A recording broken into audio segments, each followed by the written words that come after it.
Due to this driver shortage, RTA has already planned to institute a service reduction on low ridership routes from February to April, or until enough drivers are hired. These shortages have a domino effect on our workforce, disrupting valuable service to our community and making it more difficult for our residents who don't drive to get to where they need to go. At this point, RTA will need to immediately recruit 31 out of a total need of 85 drivers. To put it simply, we need bus drivers. And today, we're here to announce a comprehensive approach to address this driver shortage. First, we will be increasing salaries for all fixed route RTA drivers to a starting hourly wage of $20 an hour, which increases entry-level salaries to over $41,000 a year, an increase of more than $5,000 a year. Second, we're implementing a recruitment bonus of $3,000 paid in quarterly increments for the first year of employment. We will also implement retention bonuses of $1,500 in recognition of the dedication of our current drivers who have worked through this pandemic. Thank you. The past 2 years have been difficult for all of us. Many residents and families have struggled to pay bills, afford their rent or mortgages, or even to put food on the table. We know from our riders that they need a reliable transit system to get to work, shop for groceries, or just to reach medical care providers. These wage increases and bonuses are vital to not only attract, but retain our drivers through the provision of reliable service, improve the lives of others, and frankly, just say thank you. Next, we're going to be decreasing the age of eligibility for our RTA drivers from 21 to 19. This will expand opportunity for even more people in our community to be able to make a living wage. Finally, we're partnering with our fantastic Office of Workforce Development to drive this recruitment push now through February by expanding outreach, attending virtual and in-person job fairs, and hosting RTA-specific job fairs in January. If you're looking for work, we're here to help. Go to RTA's webpage, transitrta.com/employment, or email them at hr@transitrta.com. Again, hr@transitrta.com. Our team, led by Jason Kwan, who you'll hear from in a moment, is ready to help potential recruits navigate the process and get the necessary training and licensure. Additionally, for our current RTA employees, we're offering referrals, bonuses of $250 if you refer someone who successfully completes training and licensure. We know the best advertising is word of mouth from a trusted friend or family member. Our goal has always been to increase the reliability and accessibility of transportation here in Howard County for people of all abilities. And the efforts we've outlined today are a step forward to address this driver shortage. Overall, the cost of these incentives is expected to increase the annual operating costs by approximately $700,000. system-wide, which will be funded at least fiscal year 23 through the end of year budget savings and pandemic funding. RTA's ability to get back to full service in April and potentially expand service to Catonsville will depend on this recruitment and retention of our invaluable drivers. To continue ensuring excellent service in our community so that many of our residents can go to work, the grocery store, their doctor's appointments, or anywhere else, we need to recruit and retain our drivers. During this pandemic, we've all had to shift our expectations and adapt quickly to the changing circumstances, and we will continue to adjust policy and incentives as our economy looks to recovery. We're going to get through this together. Thank you. Thank you, sir. Next, I'd like to introduce Alan Cornell. Alan is the chairman of the Central Maryland Transportation and Mobility Commission, and the commission that oversees RTA services in the region. We also have members from Howard County. Chris Wells is here with us today. Ron Scott's from Prince George's County, if I missed anyone else. But Alan, mic's yours. Thank you. Good morning. My name's Alan Cornell, and I have the privilege of serving as the commissioner of the commission that oversees the RTA. And I just want to thank the county executive, Dr. Ball. Thank you.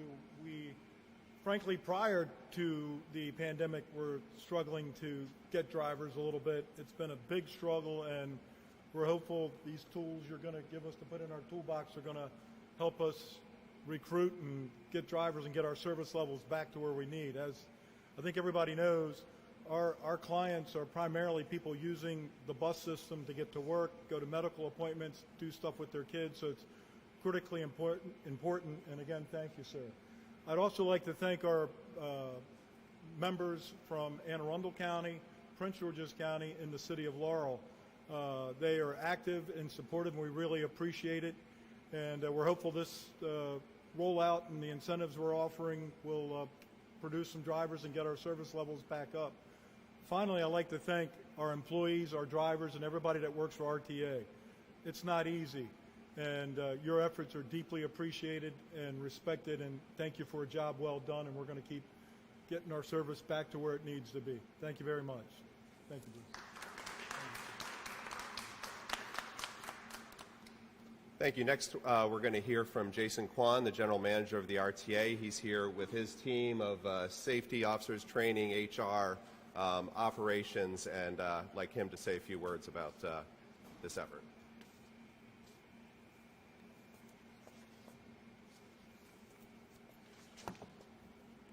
Good morning.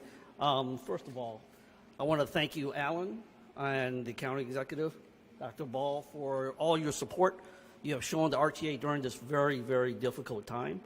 As you know, the pandemic and subsequent labor shortages has proven to be an incredible challenge to manage over the past year. The RTA is grateful for the partnership with Howard County, and as Bruce mentioned, 80% of the services are within Howard County. In announcing this pay increase and incentive for our existing and new operators, we have a real chance of restoring service next spring and really deliver the level of service that our customers in Howard County, Prince George's County, Anne Arundel County, and the city of Laurel deserve. We are also excited to have put in place a CDL program for anyone 19 and older who wants to get their CDL and join our dedicated team of operators. Reiterating some of the key elements of this approach, we want to reward our existing operators for their dedicated service, expand our recruiting pool, improve entry-level salaries, and offer a signing bonus, provide a first-class training opportunity for folks that want to get their CDL and drive for the RTA. We are also grateful to our partners in the Howard County Office of Workforce Development for working with us over the past few weeks to identify recruitment opportunities, a stronger foundation in customer service training, and other portable skills for future careers either within the RTA or the region at large. While I'm sure other transit agencies in the region will be making similar announcements in the near future, we believe we have created a unique training and employment opportunity that can benefit the RTA, our customers, and really the greater need for CDL drivers to move both people and goods efficiently throughout our region. So for anyone that's interested in applying for a job at the RTA, once again, please visit www.transitrta.com/employment, or you can call 1-800-270-9553. We really look forward to growing our team. Thank you.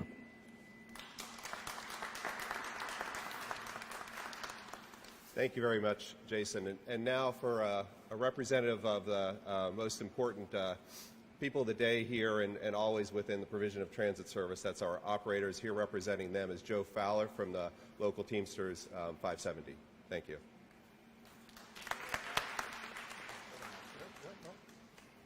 How you doing? Good afternoon.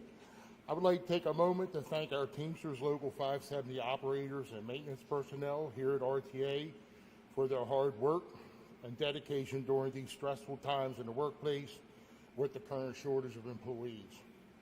You've been working altered routes and shifts in order to keep the service to our community moving. It does not go unnoticed, and it is very much appreciated. Local 570 strives to get the best possible livelihood for our members, and we appreciate the help from General Manager Jason Kwan and his staff for their work obtaining much-needed wage increases for our local Teamster Local 570 members so they can provide a decent life for their families. And finally, Teamsters Local 570 would like to thank Howard County and Howard County Executive Calvin Ball for addressing the financial needs of our hardworking Teamsters Local 570 members, present and future, here at RTA. It's much appreciated. Thank you.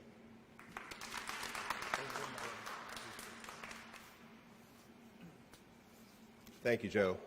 At this time, we're available. Jason, why don't you come up here because you live and breathe this stuff in terms of any potential questions. So we'd like to thank you again for being here today. Thank you to all the supporters, the commissioners, the other people that have been involved in this. But are there any questions at this time that we can answer? Yes, sir.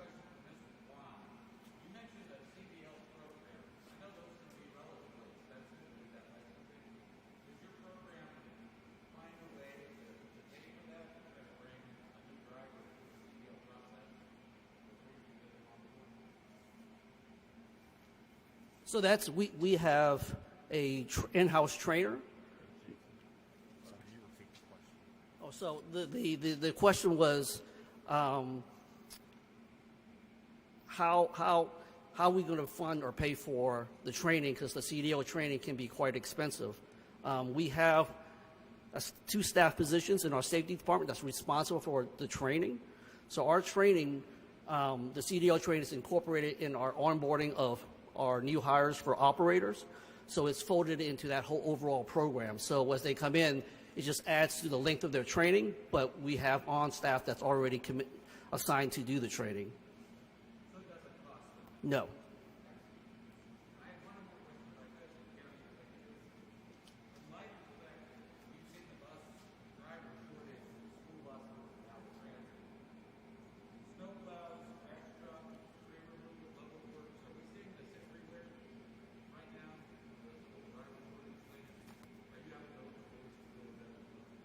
So the question was, we're here dealing with RTA. We've seen the school bus driver shortage. Are we seeing this throughout other places like trash truck drivers, snowplow drivers? Frankly, this is systemic, and we are seeing challenges throughout every profession, particularly in our drivers and our service industry. So that's why we are continuing to ensure that not only people feel appreciated, but also that we can get more people interested into the field so that we can continue to maintain an excellent quality of life.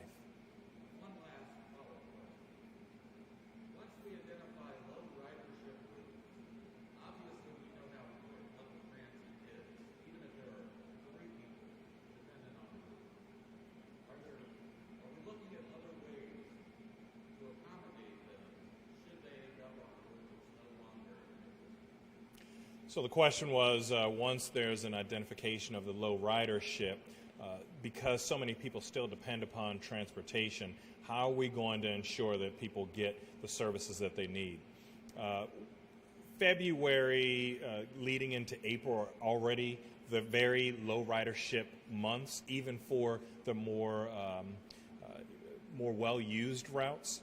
So we're going to be identifying some of those routes may have 0 riders during those months. And that's why we are showing a fierce urgency of now to make sure that we can get into the holiday season and this winter time when fewer people are going to be using the transit service, so that by the time we get to the springtime, even if it is those half a dozen people, ideally they'll have the services that they need to do the things that they need for their families. I'm sorry?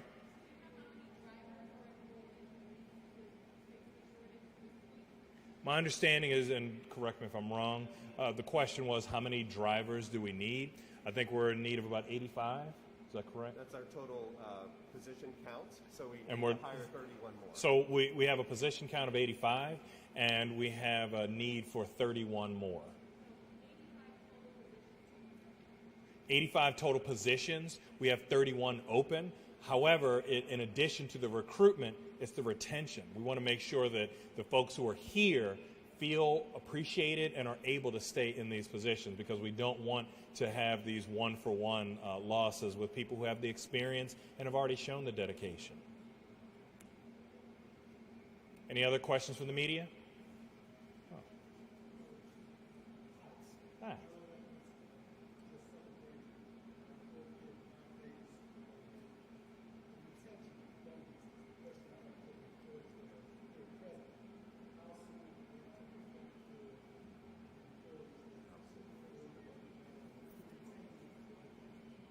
Great question. It was from one of our employees who's been working here, just celebrated your 4th year, I thought I heard.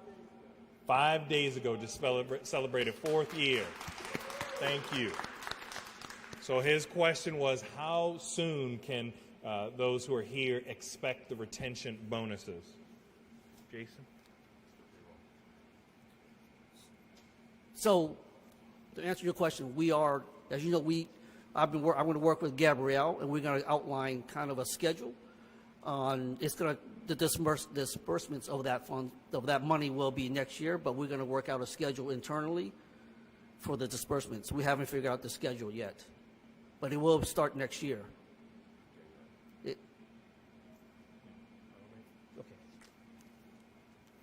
So as soon as possible. Right now, unfortunately, just because, as you can imagine, here we are already in mid-December. The paychecks that are coming out right now won't have it, but our goal is January, but as soon as possible. The team is working nonstop on it. Any other questions?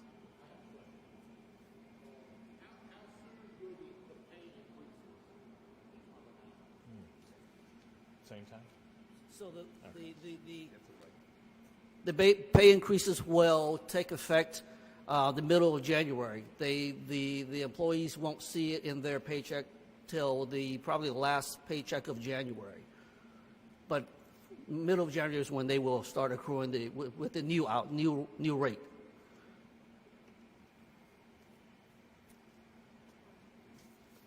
Anybody else?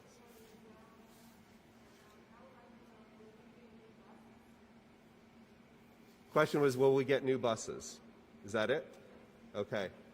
In fact, we have 11 buses already on order being manufactured that were ordered a while ago. We were supposed to get delivery of them this year, but due to the supply chain issues that we're seeing for chips and everybody else is seeing with vehicles, those are expected in the middle of the year next year. Following that, we'll be placing, or we actually have placed additional orders with the MTA for some cutaway buses. The pandemic money coming out of the Federal Transit Administration is helping with some of these things, in addition to additional operating dollars from the counties. And I know we're about to wrap up, but just let me say thank you for that question. I know that our drivers it's not just about the money, it's also about the work environment, and having to deal with older buses is something we've been very frustrated with. So as Bruce indicated, we did make those requests, and we want them for you as soon as possible. And so we definitely share your frustration. They're on order, and we're going to try to get them in your hands so that you can have that better, even working environment. So thank you all. Okay, last question. I wanted to know how will the infrastructure money that's coming down from the Biden administration impact and help the ridership for school buses and so forth? So the question was how the infrastructure money from the Biden-Harris administration will be impacting what we're doing. We're still trying to figure that out.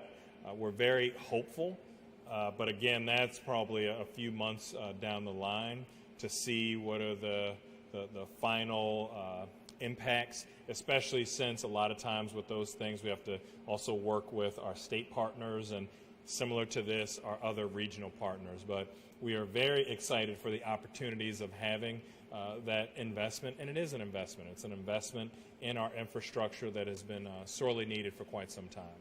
So thank you all so much, and enjoy the rest of your day.